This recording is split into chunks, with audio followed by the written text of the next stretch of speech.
सेना पर पत्थर मारने वाले को, और सेना पर पत्थर मारने वाला जमीन पर नहीं होगा, कब्रिस्तान में होगा।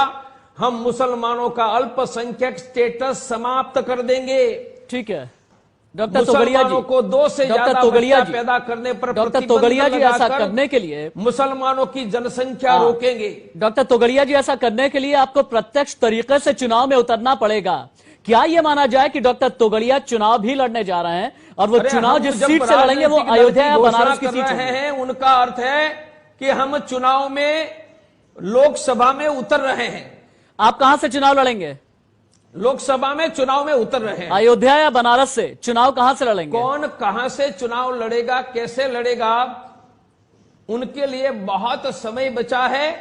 हम चुनाव लड़ेंगे, हिंदुओं की सरकार बनाने के संकल्प के साथ लड़ेंगे।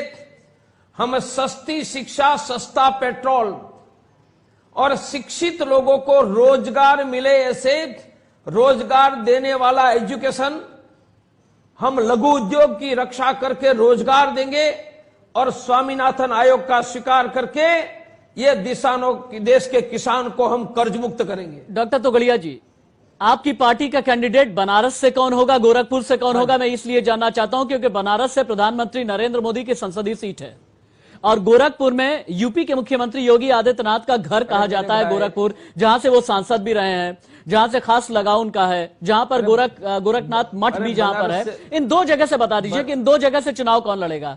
कहीं से क्या, गोरखपुर, अयोध्या, बनारस? डॉक्टर तोगड़िया जी भी वहां से लड़ेंगे क्योंकि आप जनाधार वाले नेता हैं, आपको संत भी मानते हैं, आपको यूपी वाले भी मानते हैं और हिंदूवादी विचारधारा के लिए आपकी जो स्वीकारता है वो हिंदुओं के बीच भी है।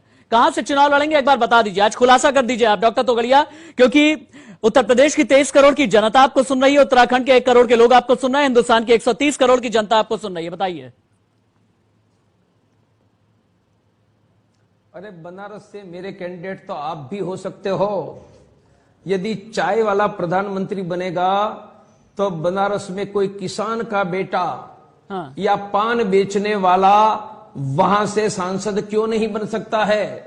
इसलिए 100 करोड़ में से हमें 550 सांसद के लिए चुनाव लड़ने वाले मिल जाएंगे। ठीक है, पर इतना याद रखिए, चुनाव जीतने के बाद वादा सिर्फ नहीं होगा, वादा का पालन करके हम दिखाएंगे। डॉक्टर तोगड़िया पेशे से एक ऐसे डॉक्टर रहे हैं, आपका रिकॉर्ड मैं अच्छे से जानता हूं, आपने संघर्ष से आप बने हैं, सेल्फ मेड पर्सन आप हैं और आपका इतिहास ये रहा है कि डॉक्टर रहते हुए आपने जितने भी ऑपरेशन किए हैं कभी भी आपका ऑपरेशन असफल नहीं रहा है।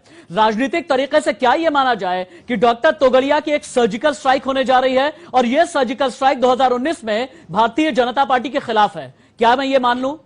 क्या आपका जो सर्जिकल अटैक होगा डॉक्टर तोगड़िया का बीजेपी के खिलाफ है? क्या मैं ये मान लूं? और अगर ऐसा होता है तो संत किसके साथ में होंगे? संत आरएसएस के साथ में होंगे, बीजेपी के साथ में होंगे, आनुषंगिक संगठन के साथ में होंगे या फिर आपके साथ में होंगे? मेरे मेडिकल साइंस के डॉक्टर गुरुओं की कृपा से मैं कैंसर सर्जन बनकर एक भी मरीज नहीं मरा। वो मेरे डॉक्टर गुरु और भगवान की कृपा है और यही भगवान के आशीर्वाद से यह हिंदुओं को सरकार देने का सर्जिकल ऑपरेशन भी भगवान पूरा करेगा। आपने संतों का प्रश्न पूछा, अरे संत तो धर्म के साथ रहे हैं। संत वही है जिन्होंने घर अपना परिवार धर्म के लिए छोड़ा। मुझे देश के लाखों संतों पर विश्वास है, वह धर्म के साथ रहेंगे और प्रवीण तोगड़िया के हाथ में भारत की सत्ता आई तो देश के लाखों संतों को वादा करता हूं कि देश के 1 लाख से ज्यादा मंदिर सरकारों की कब्जा में है, 22 भाजपा की राज्य सरकारों के कब्जे में है। वह दूसरे दिन में सरकारों से मुक्त करके भक्तजनों के हाथ में संचालन दिलवा दूंगा और ये मंदिरों के 1 लाख करोड़ पैसे हैं, उनमें से 25,000 करोड़ गरीब हिंदुओं की शिक्षा के लिए, 25,000 करोड़ युवाओं के रोजगार के लिए, 25,000 स्वास्थ्य के लिए और 25,000 करोड़ मंदिर के पुजारी और हिंदू धर्म के प्रचार के लिए लगाऊंगा। भारतीय जनता पार्टी की सरकार आने के बाद कांग्रेस ने मंदिरों का अधिग्रहण किया है, सिद्धि विनायक भी भाजपा की सरकार के महाराष्ट्र के कब्जे में है और वैष्णव देवी भी कश्मीर की सरकार ने कब्जे में है। काशी विश्वनाथ भी यूपी भाजपा की सरकार में है। मैं 1 लाख मंदिरों की सरकार से चुंगाल से मुक्त करके भक्तजन और संतों के हाथ में देकर उनके 1 लाख करोड़ रुपया से लाखों हिंदुओं को स्वास्थ्य, रोजगार, शिक्षा और मंदिर के पुजारियों के परिवारों की चिंता करूंगा। डॉक्टर प्रवीण तोगड़िया जी, एक और सवाल है आपसे जो यूपी की जनता भी कर रही है और हिंदुस्तान की आवाम भी आपसे एक सवाल कर रहा है। वो ये, एक जमाने में संघर्ष के दिनों में 70 के दशक में आप ही की स्कूटर पर बैठ करके प्रधानमंत्री नरेंद्र मोदी संघ के अलग अलग कार्यक्रम में जाया करते थे। आप जब संघ से जुड़े तब भी आपने इस तरह की मुखालफत नहीं दिखाई। आप जब विश्व हिंदू परिषद का 80 के दशक का शुरुआती आंदोलन राम मंदिर वाला जब आपने चलाया तब भी इस तरह का विरोध आपने दर्ज नहीं कराया। लेकिन एक ऐसे वक्त में जब विश्व हिंदू परिषद ने दोबारा से आपको अंतर्राष्ट्रीय अध्यक्ष नहीं बनाया, आपने अंतर्राष्ट्रीय हिंदू परिषद एक अलग से अपना संगठन बना दिया, तब जाकर के आपकी नाराजगी सामने आ रही है। इसलिए आपसे एक सवाल यह है कि इतने दशक के बाद 6 दिसंबर 1992 के इतने साल गुजर जाने के बाद आज की तारीख में इतने मुखर आप क्यों हो गए हैं? एक आपसे एक सवाल यह भी है कि जब आनुषंगिक संगठनों से आपको अलग कर दिया गया तो आपने एक अलग सा रास्ता अख्तियार किया और आज की तारीख में इतने अग्रेसिव, इतने मुखर आप हो गए हैं। इसका जवाब क्या है डॉक्टर तोगड़िया आपका? 2014 तक सभी राज्य और केंद्र में सरकार नहीं आने तक हमें विश्वास थी, आशा थी कि जो वादे किए हैं ये भाजपा की सरकार आकर पूरा करेगी। हाँ। 2014 की सरकार आने के बाद उनमें से एक भी वादा पूरा नहीं हुआ और जब एक भी वादा पूरा नहीं हुआ, न राम मंदिर मिला, न 2 करोड़ युवाओं को रोजगार मिला, न किसानों को स्वामीनाथन आयोग के आधार पर कर्ज मुक्ति मिली, न पाकिस्तान घुटनों पर आया, न कश्मीर में आतंक बढ़ा, न घुसपैठिए बढ़े। जब एक भी हिंदुओं की मांग पूरी नहीं हुई और मांग पूरी करने को छोड़ दो, करने के लिए तैयार नहीं थे करने वाले डॉक्टर प्रवीण तोगड़िया की आवाज दबा दी, तब मेरी अंतरात्मा जग गई कि देश के साथ खिलवाड़ हो रही है, हिंदुओं के साथ खिलवाड़ हो रही है। हमने जो सपने देखे थे वह सपने को छिन्न भिन्न करके कोई सत्ता में मदमस्त हो रहा है। तब यह 100 करोड़ हिंदुओं की आवाज उठाने के लिए निकला हूं। मैं 52 वर्ष आरएसएस का सिर्फ स्वयंसेवक नहीं, आरएसएस के 3rd ईयर में बौद्धिक देने वाला, मैं 32 साल से प्रारंभ से विश्व हिंदू परिषद का राम मंदिर आंदोलन का एक योद्धा रहा। हमको लगा था कि वह करेंगे, एक काम नहीं किया, एक नहीं किया। अरे भेजा था अयोध्या राम मंदिर के लिए, चले गए मस्जिद में। भेजा था युवाओं को रोजगार देने के लिए, यहां तो वॉलमार्ट अमेरिकन कंपनी को लाकर हमारी दुकानें बंद करवा दी।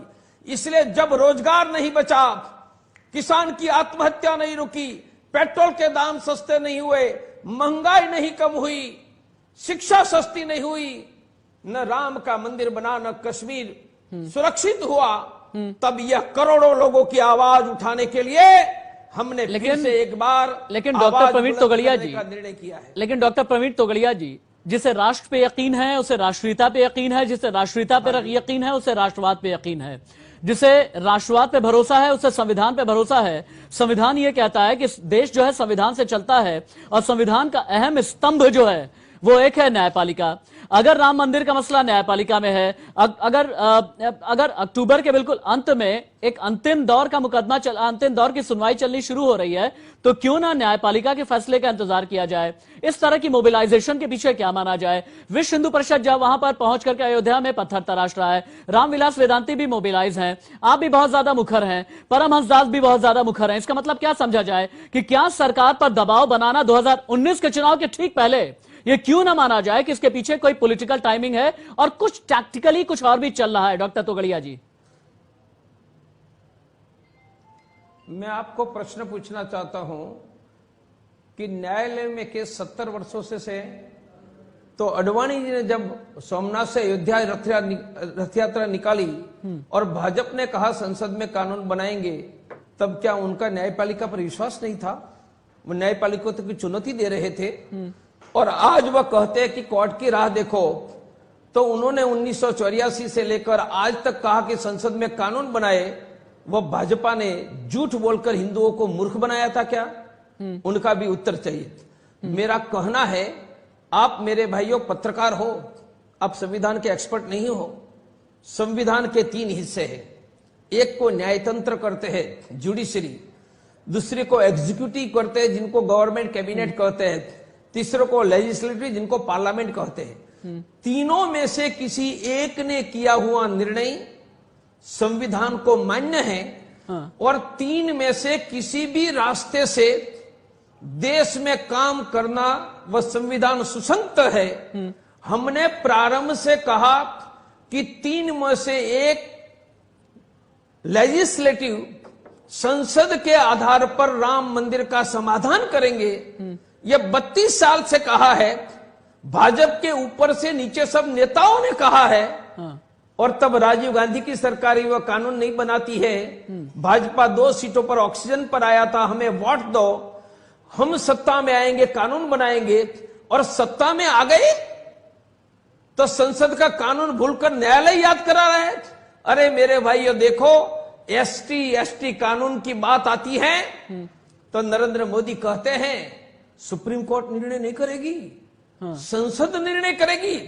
और 32 साल से वचन दिया था राम मंदिर में कि संसद में कानून बनाएंगे। वो राम मंदिर की बात आती है तो सत्ता में चढ़ने के बाद कहेंगे कि संसद नहीं, कोर्ट याद करेगी। मेरे भाइयों, संसद में कानून वह भी संविधान का हिस्सा है।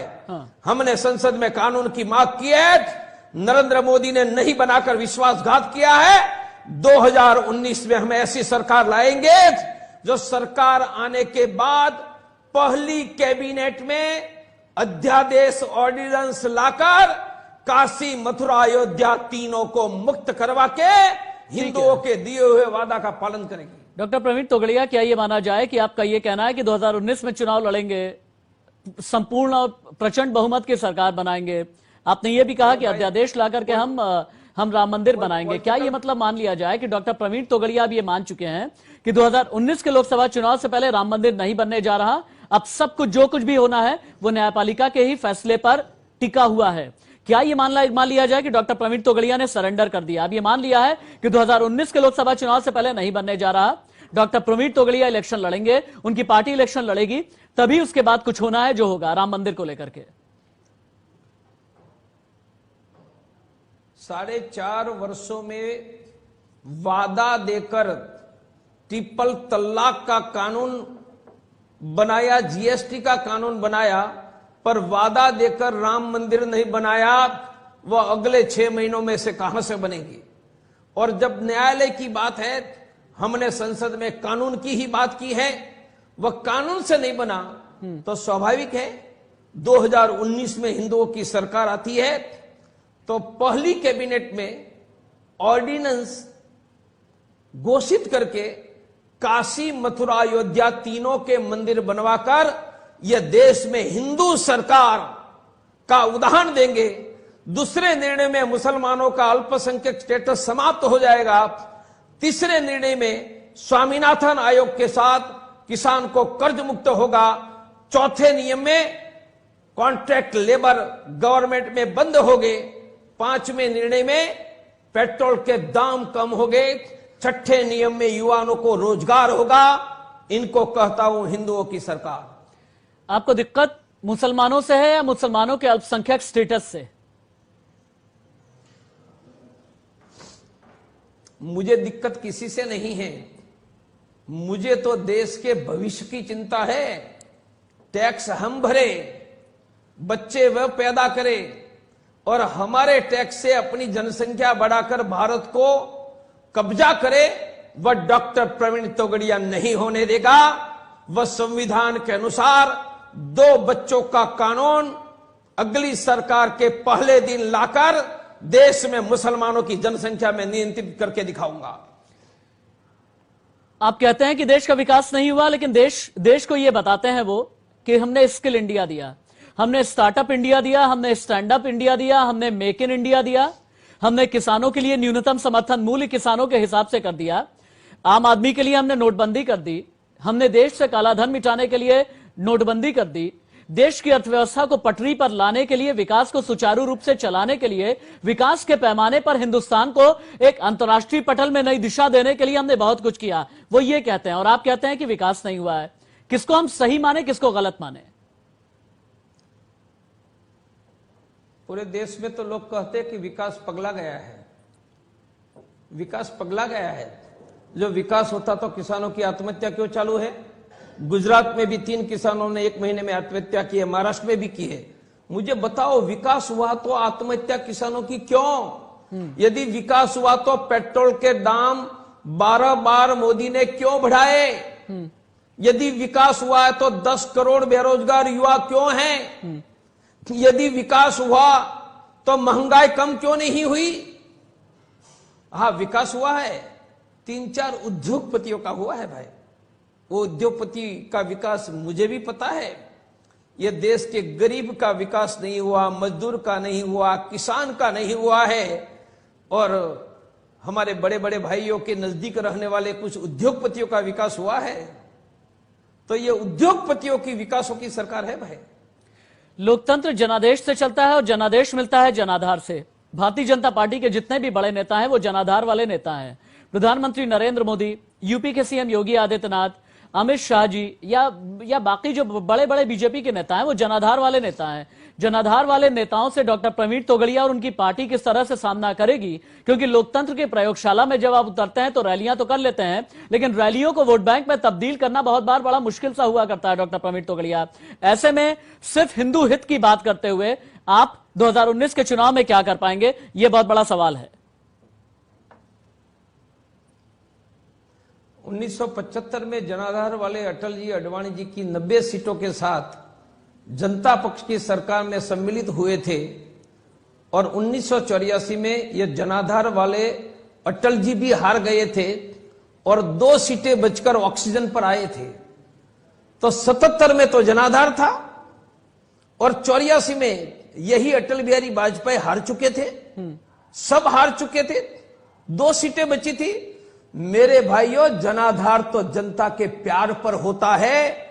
जनता के विश्वासघात के बाद न इंदिरा गांधी का जनाधार बचा था, न 80 के बाद भारतीय जनता पार्टी का बचा था। इसलिए जनाधार स्थायी नहीं है, वह आपके वादों पर है। क्या भारतीय जनता पार्टी का भी कोई बड़ा नेता टूट करके आपके साथ में जुड़ेगा? बहुत एमएलए एमपी मेरे संपर्क में हैं।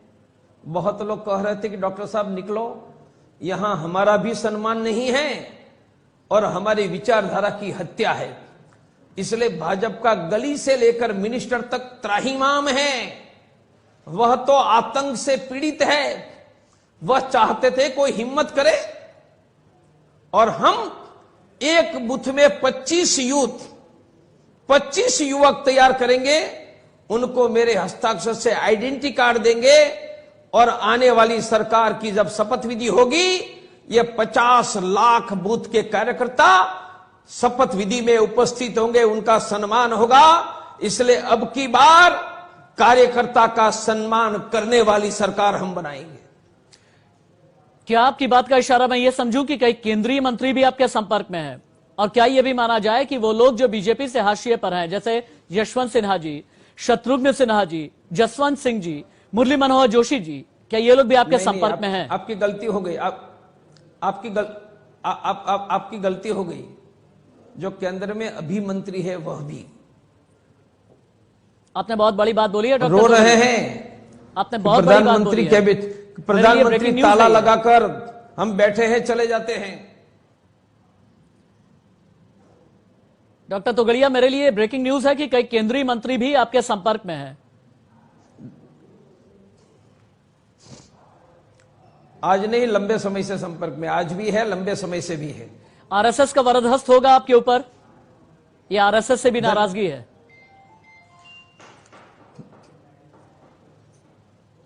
हम पर 100 करोड़ हिंदुओं का, हमारे सभी पूर्वजों का और भगवान का वरदहस्त होगा।